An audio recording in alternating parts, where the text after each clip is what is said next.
So are they supplying the drugs then? No, of course not. Okay, so let me understand then. So it's illegal to import drugs into the country still? Drugs are still illegal. Illegal?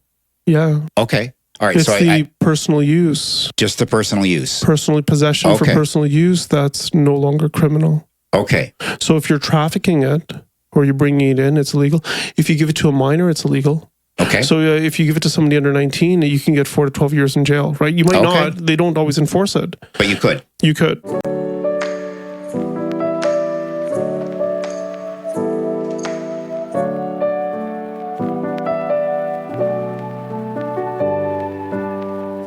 So there's a lot of stuff happening right now in social media in kind of both sides of the border about drug policy. There's a lot of good friends of ours seem to be in. There's a lot of conflict, kind of very strong discourse that folks are having about drug policy. You know, people we respect, I would say, on both sides of the fence for sure. If it's a fence, I don't know if it's a fence or a border or whatever. Argument, both sides of the argument. Can you say that? Yeah, I think you say there's both sides of the argument, but the problem is that there's so many arguments being had about so many different things, and they overlap, they conflate, they all mix together and melt. And I've seen this kind of disagreement in working in this field for a while. I've never seen it have a national prominence in the news. And yeah, this is a whole new world from my end. I've seen disagreements about whether you should use methadone, whether you should not use methadone, whether you should provide harm reduction supplies or not, whether you should give somebody with pain meds if they have a history of addiction. I've seen intense arguments. I've never seen it on the news and on Twitter and on political campaigns the way that I'm seeing it now. This is a whole new ballgame. Right. So it seems like the field that we work in, the pulp has kind of been weaponized right now. Is that fair? Like, it not by necessarily. Yeah, no, but I mean, it's hard for. I guess you're right. I mean, I'm still learning what these term weaponized means. You know, and when COVID hit and the news just started going ape, whatever. What I don't know what the expression is, but I couldn't pay attention to it. I just, I had trouble. It was intense. And now with this, I feel, being both of us, working regularly with people who use drugs, being at tables that sometimes decide organizations' policy, on harm reduction. And sometimes we agree with the people at the table and sometimes we don't, right? And it seemed like, it's been coming up a lot and we've been talking about it a lot, right? Like, yes, we have. And it seems that there's I think inside, kind of the traditionally, I think, or the rooms that I've been in, I haven't been in as many as you have, but where addiction medicine stuff gets spoken about by people that work in the field, there seems to be a little bit more of a collegial approach. But for people that don't work in the field, and actually sometimes have no idea what they're talking about, unfortunately, or and no reason they should because they don't work in the field, have kind of the temperature has gone up. Yeah, and I think we can even pull back a little bit, right? So when you look at the world of addiction medicine, and you look at traditional substance use treatment centers like the 12-step centers, there was a lot of animosity between the two, right? And part of it was because psychiatry used to put people on benzodiazepines and other medications. These treatment centers had to take people off of it, and there was a whole controversy about whether or not methadone should even be allowed in these places. And the conversation got quite intense and quite upsetting. And I think one of the reasons you see this addiction medicine world be a little bit collegial, or the traditional addiction medicine world, is that, they've spent, or they've been part of a culture for about 10, 20, 30, 40 years, just trying to get legitimacy within medicine. It's only been about, let's say, about 3 to 5 years that in Canada they've had added certification in addiction medicine. In the States, it was only an official board certified specialty within the last 10 years. But people have been practicing in this field for like 30, 40 years. So all I'm saying is that you do see this collegiality around methadone or this or that.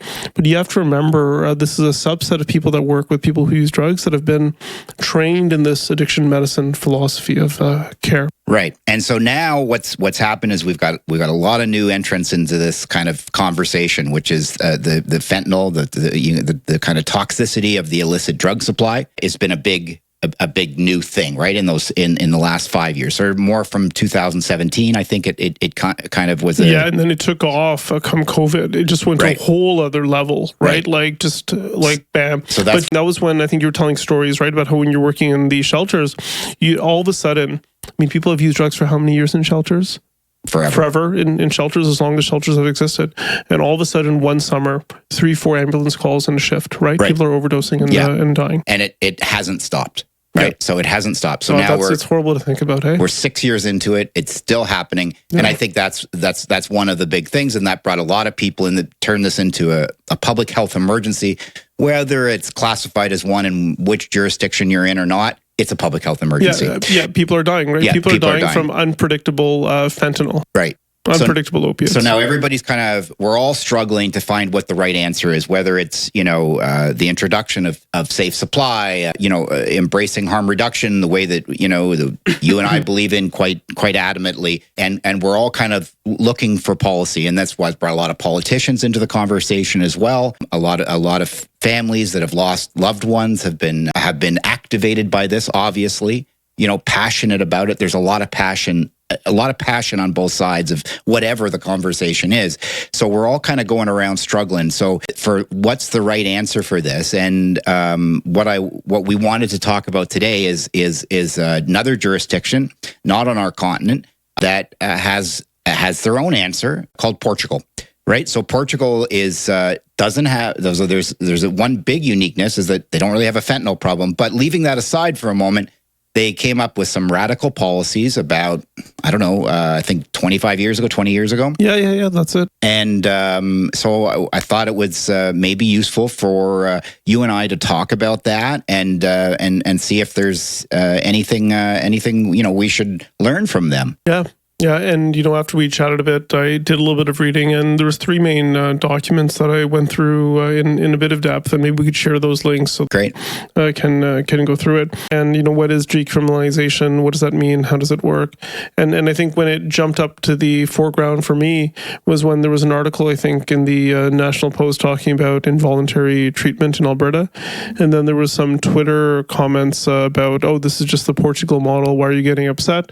And then somebody else, this is not the Portugal model. What do you know about what you're talking about? And then I realized I didn't know what I was talking about, so I couldn't even get in the discussion. So just guide me. I sometimes like to tell stories, and there were some very interesting stories that came out. And now, especially with a lot of sociologists getting into medical research, we're getting really nice narratives, right? Because what do medical people do? They do numbers, they do stats, do that.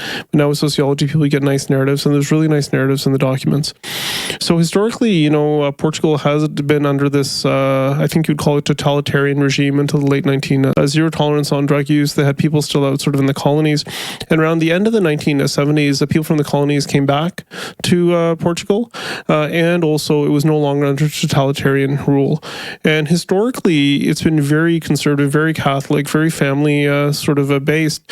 And what happened started slowly in the late 70s, then in the 80s, then in the 90s, was that drug use was becoming more common, and also was more in a public place as well, right? And so cannabis went up, and people were growing and using their own cannabis. Heroin went up as well, and people were using in public places as well. And around the mid to late 90s, what ended up happening is that the public felt it was either the top or one of the top 3 concerns that were going on. Was drug use for folks in their community?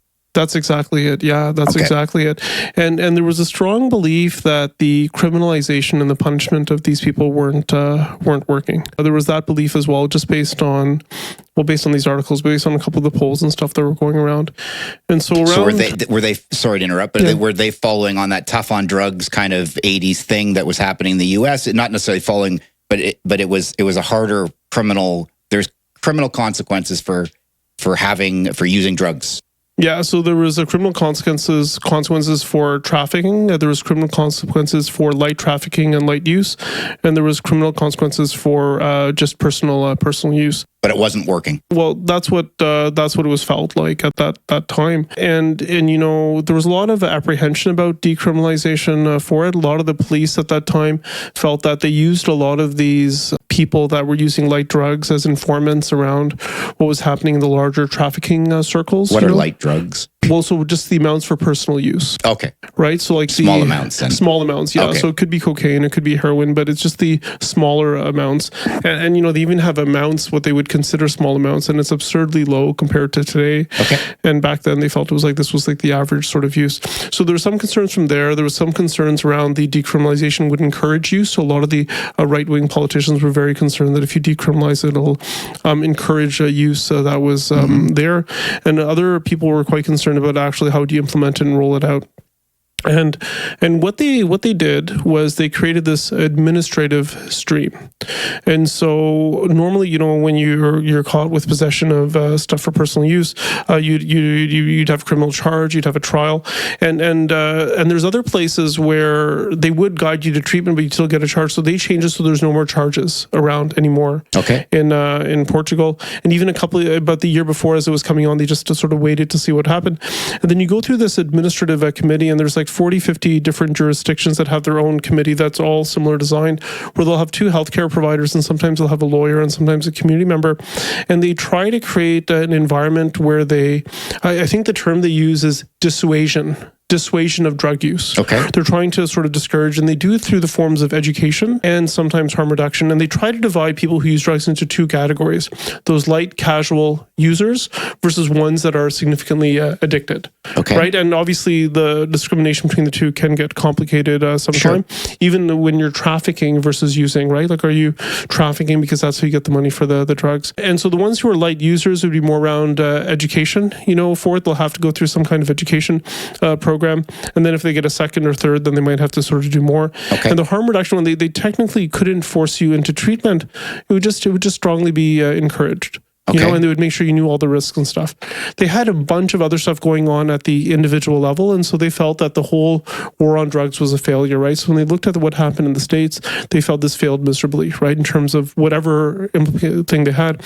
So what they had groups of social workers or healthcare workers or educators. So can you sorry to interrupt? Could you just back up a little bit? So are they supplying the drugs then? No, of course not. So they're not giving drugs to people. No, they're not giving drugs to people. So how are you getting your drugs?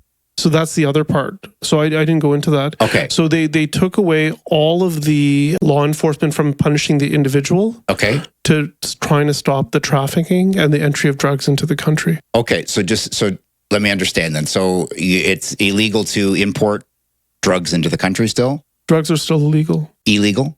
Yeah. Okay. All right. It's So the personal use. Just the personal use. Personal possession for personal use, that's no longer criminal. Okay. So if you're trafficking it or you're bringing it in, it's illegal. If you give it to a minor, it's illegal. Okay. So if you give it to somebody under 19, you can get 4 to 12 years in jail, right? You might not. They don't always enforce it. But you could. You could, yeah. And so they felt that by protecting whatever the borders, protecting the drugs from getting in, all that stuff. I mean, I didn't say this back then, but around 99, the rates of injection drug use and HIV in people who use drugs was going up as well. And that was also one of their biggest concerns. The deaths were high for them at that time. It was a bit of a shock, and that was high, and that was what they were targeting. So it's wouldn't be a crime for the individual for possession. It would be a crime if you were trafficking and using, although they sometimes didn't prosecute it. They would sometimes give you benefit of the doubt. But if you're trafficking at a large scale, it absolutely would be a crime. If you're importing it, it would be a crime. And if you were selling it to minors, it would be a crime. If you're a minor and you went to that tribunal, you had a lawyer there to represent you because they felt that you can make those decisions. They did have some provisions where, like, some of these people were more scared of their parents than the drug courts or whatever they called them. They called them the CDTs or something like that. And so they had something where they wouldn't necessarily send a letter to your house, but you had certain expectations you had to follow through. Okay, and so they're the business of selling drugs is still illegal. Yes, but where are the doctors on all this? Can you get drugs from your doctor? No, you can't. No, so there's no safe supply equivalent in. No, well, not then. Not then. There were talks about methadone and providing heroin treatment as well. Yes. And they may have had some of those. So they were pushing for rapid access to methadone treatment. But back then, methadone treatment versus detoxification were very closely linked. And there was a push for heroin-assisted treatment as well. Although I didn't go over if or how it was rolled out. I just know in the preliminary discussion documents, they were talking about that as well. Okay, so So are you saying then that Canada is beyond Portugal in a way, or certainly as far as access to drugs? It's a different model. It's a different model of care. Okay. But so if I want, if I go to Portugal and I'm let's say I live in Portugal and I would like to, access pain medication because that speaks to me and it's something I have a history with, it's going to be harder than it is in Canada? Yeah, so the drug tourism actually didn't go up. That's one thing they were worried about, drug tourism going up. But I think if you still have the act of selling it as being illegal, how are people gonna get it? Okay. Right? So it's not illegal to buy it, but it's legal to sell, right? And so okay, all right. That has its own implications and stuff. I should probably look more in terms of what medicalized things they did offer. When I did look at the methadone stuff, the doses were absurdly low, and it wasn't clear whether in the documents I looked at whether it was for detoxification or for what, but they had an addiction treatment arm that included a social worker, included like a harm reduction teaching, included like education. I think they called them technicians, like addiction, whatever technicians that could teach you about the basics. They also had addiction medicine that included like methadone, access to methadone and opiate agonist treatment. Now, what about treatment? If I want to go into treatment, what's the pathway for me to go into treatment? If I choose to go to treatment? Oh yeah, you can go to treatment. Okay. They'll let you go to treatment. How long does it take to get in? That I don't know. But when you're going to those meetings, so say for example, if you get, you're not getting charged, but you get, what word did they use? Basically, you go to this well, board. In Canada, we would call it diversion. Yeah. I mean, I don't know if I want to use the same term, but okay. But pretty much you don't get charged. You go but to in this a practical sense, that is diversion. Diversion from the criminal consequences. I mean, that's the term we use. And there's no charge. Yeah, so there's no charge either. No criminal record, no nothing. And you go to this group, and this group is offering it to you regularly, then you get to go immediately. And this wasn't in the documents I read, but when I talked to my friend who visited Portugal, who saw some of these places, the police and the social worker work side by side, right? And in fact, well, we don't do a good job of that here. No, we don't. And when the program started, a lot of the police officers were quite concerned, but they felt it was a lot of the more senior ones that were concerned about decriminalization and it having that impact. They also thought they would lose their informants, and initially that might have been a bit of the case, but in the long run, that wasn't, because they had other avenues they were using to try to sort of block that care. And now the police actually feel like they're helping people when they go and see them, right? At least according to a couple of these studies, but these are older ones, right? So the ones that I read were like 2007, 2009, that were summarizing the impacts of the study. So I haven't gone over the stuff in the last decade. It might have shifted since then. Okay. So what I'm hearing is that they've kind of resourced the kind of social supports in a much more robust way than maybe we have. Yeah, because sometimes here, for decriminalization, when we think about it, like sometimes they just don't charge people. Right, so it's still technically a crime, but maybe they don't charge, they don't do this, they don't do that. Yeah. But they're definitely not amping up the social services, right? No, it takes to get a client into treatment. It's taking me 12 weeks sometimes. Yeah, I'll have to check because I don't know how long it takes to get into care, but I know each province has its own center for this, where the second you get caught with possession, you go for a meeting with them, right? And that's you almost have immediate access to a social worker. What I'm hearing. Yeah. Well, we don't have that here. Well, the meeting is, I think it's more just that decision, but the board actually, those three people, they also educate you. They also educate you about the harms of substances and the challenge it can cause. And a lot of the documents also talk about very clear provision of harm reduction supplies, right? So whether it's like needles, syringes, smoking kits, things like that. Okay, well that's interesting. It's interesting that it's a difference. I wasn't quite aware of the of the nuances to the kind of decriminalization. Now, what about, so is fentanyl there? No, I don't know why. It's not there.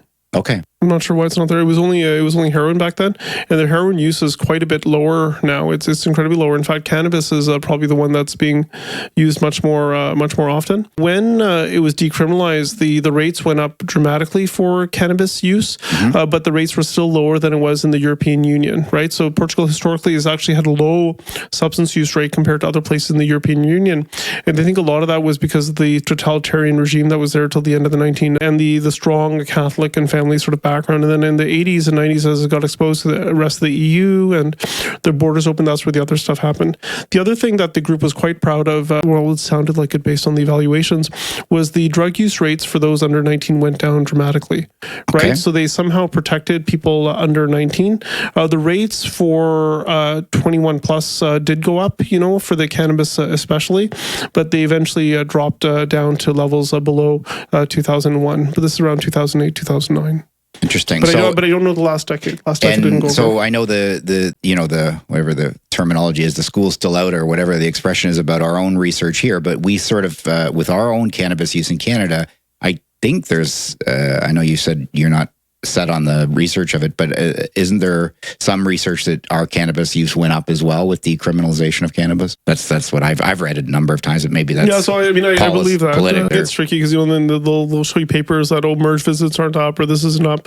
Then you have another one that says that psychosis is up. I'm not speaking of the consequences or I'm not even offering an opinion on whether that's a good thing or a bad thing. But I'm sure we both have different thoughts on that, perhaps. But it's gone up, but I don't know that. I haven't looked at the actual numbers. Right. I mean, and in fact, in Portugal, when the use went up, they thought, "Hey, is the use actually going up? Are people disclosing it now? Are people just more comfortable disclosing it?" I think in Canada, you would say that now that it's legal. Well, everyone, you have to actually ask about it explicitly because you ask somebody, "Hey, do you use drugs?" They don't even bring up cannabis. Right, and if you ask someone if they smoke cannabis and if it was illegal, I'm sure you're not going to get too many people saying yes and putting themselves on the record, right? So, but I'm sure there's some objective ways that they measure this, and I think the evidence is that we use more here. But you're saying, and that's the same there. But for the population that addiction medicine folks are so concerned about, is the under 18 crowd. Which cannabis we think can have a big impact. I think there's evidence that it does on young people. Yeah, it's worse under 18, but even under 24, it can have a lasting impact. So you're saying the evidence is that population with decriminalization ultimately went down from what you... Yeah, but you have to remember what they had going along with it, right? So if you were a minor and you were caught with possession, you still had to go to this tribunal. It's not called a tribunal, but that group of people. Yeah. You had to have a lawyer with you because you were a minor. So the lawyer had to sort of help out. They would, I think they gave permission about whether or not you wanted your family to know or not know. Okay. But they had very sort of rigid rules, and it's a much more severe criminal offense to provide drugs to a minor than it would be to provide drugs in other contexts, right? So I think they had the legal things very strongly protecting people for it. So what else is interesting about Portugal? At least for the first few years, they had very good evaluation metrics to figure out, hey, is what we're doing actually working or not? And they had those tough conversations like, well, have we just increased the cannabis use because it's decriminalized, right? Because people aren't worried about the risk or the consequences anymore. It didn't force people into treatment. I think that's a very, very big thing. And they just really created a space for education and for harm reduction supplies and the option of going into care and treatment. And they also empowered, these social workers and these police officers to really feel like they're helping society as a whole. And the data, at least up to 2010, sort of pans out. I was looking at some of the more recent stuff, but I felt then all of a sudden it got much more nuanced because the stuff I looked at more recently was highly critical of the Portugal system. Okay. In terms of what it was, but I couldn't tell if it was data-based or ideological based or it was based on a few sort of a subset of people. But at the end of the day, I know when the Portugal model came out, decriminalization, our minds were like, wow, it's decriminalized. And then, wow, the overdose rates have gone down all across the board. What are they doing that's so special, and what are the principles that we can bring here? And we're seeing some of the stuff being rolled out here, right? Like everyone's for decrim, right? Everyone's for decrim. Well, I wouldn't say everyone's for decrim. I mean, everyone in our field is for decrim, but I don't think we've sold it on the general public. Maybe. Yeah. I don't think. I think maybe in our little circle, maybe everyone's for decrim, but. I mean, there's a few medical organizations that have made statements about decriminalizing personal use. Well, again, and you have to add that little part at the end, right? So fair enough. And that's where it does get very nuanced because that trafficking component is so liberally applied when it's applied that from the true criminal sense of it, if I handed you my joint to have a toke of it, I am trafficking that joint to you. Yeah, that shouldn't be the case. Well, But I'm not a lawyer. I'm not a police officer. Right. Well, but that is a fact of the law. I'm not saying we can make normative statements about whether it should be that or shouldn't be that, but that is the law because the money doesn't have to change hands. Just the substance has to go from my hand to your hand. And by definition of the law, as I understand it, that's trafficking. So that's where it gets, and obviously that maybe is an extreme example, but, me sharing, buying, when pot was illegal, me buying $30 worth of pot and, splitting the bag with you and getting $15 from you, that definitely is trafficking 100%. And so this is where it does get a little bit nuanced. And so we, when we say decrim, it's like there's a lot of folks that say, well, any of these charges has not been helpful to. Yeah, I think the problem is, when you have any of these cases, right, like depending on what lens you're looking at, you're like, you have to punish the person, there has to be consequences, or you need compassion. And we haven't found that balance of both, right, for the same individual. Because you look at what they did in Portugal, there's a lot of compassion, but there's also a lot of structure and rules and things that they have to do in that process. And while they don't force you to go into treatment, you do have to go to these meetings. So you do sometimes have to undergo education.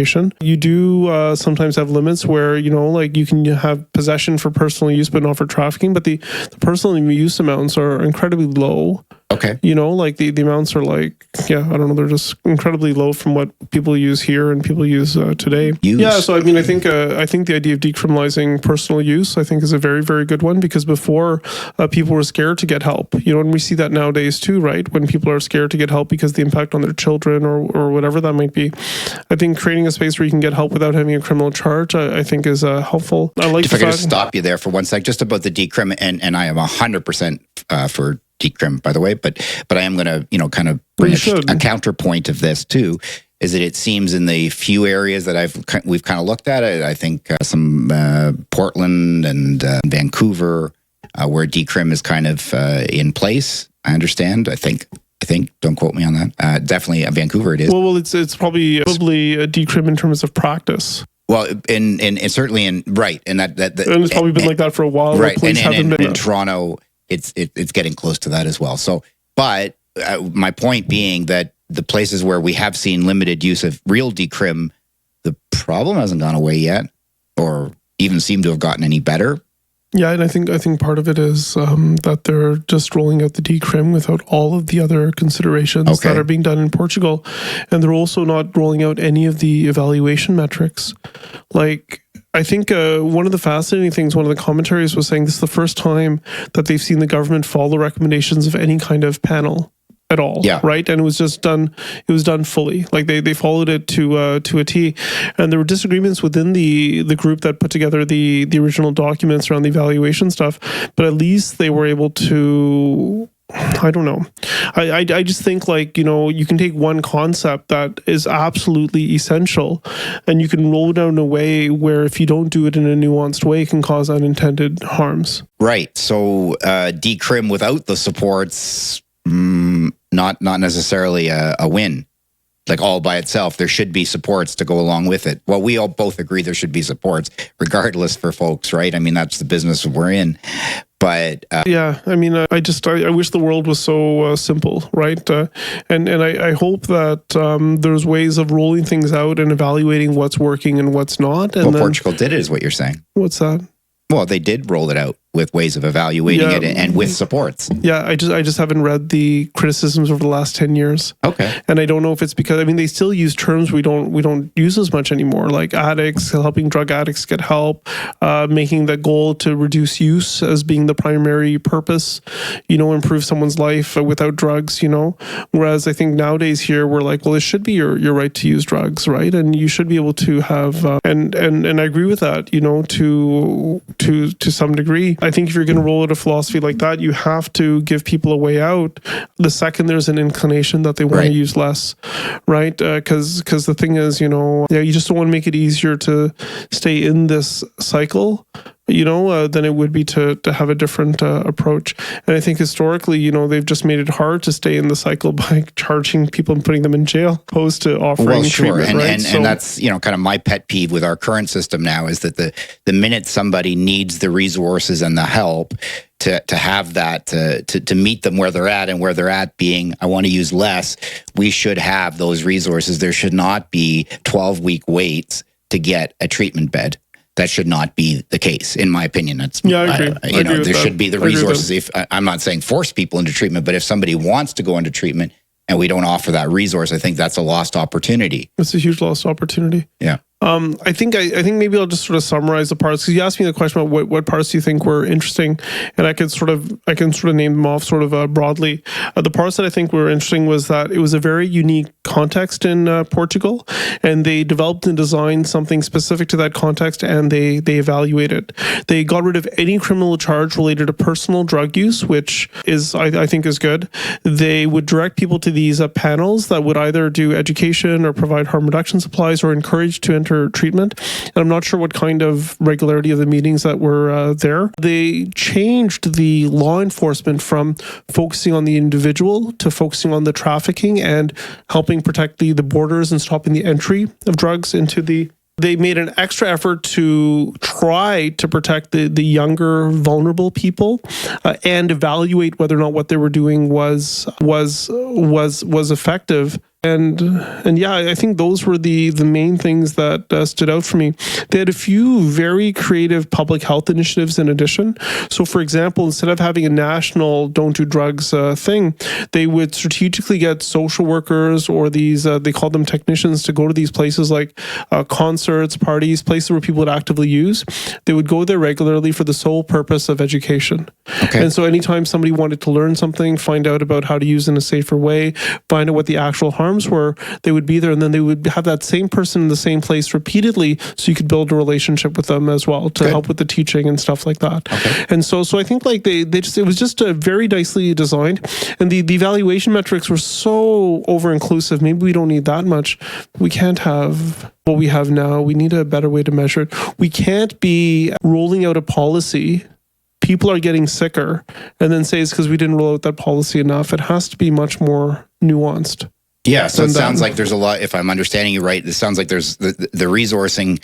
Well, we spend a lot of money supporting folks that have trouble with substances. We all know that, but we spend it kind of on the at care, if you will, for lack of a that's the other part. Horrible expression. Yeah, they said prevention is the biggest thing. Right. And that's why they're going to the people who are just using, that's why they had a special program for those that just use here and there. Right. And they had a whole separate kind of treatment arm, education arm for people. Like supports at raves and stuff like that, where people are just are dabbling, if you will, or experimenting. That's exactly it. As opposed to the people that are, kind of that we're seeing that are, 50 years old and they're dabbling and experimenting has gotten them into, a lot of chronic health problems, and we're spending enormous resourcing. Yeah, absolutely. They're putting a lot of time and effort into prevention, and I don't know what the data says about does it reduce that use as people get older, but the jumps aren't what they thought they were, and people use a lot less there than they do in the rest of the European Union, right? Than they do in Portugal.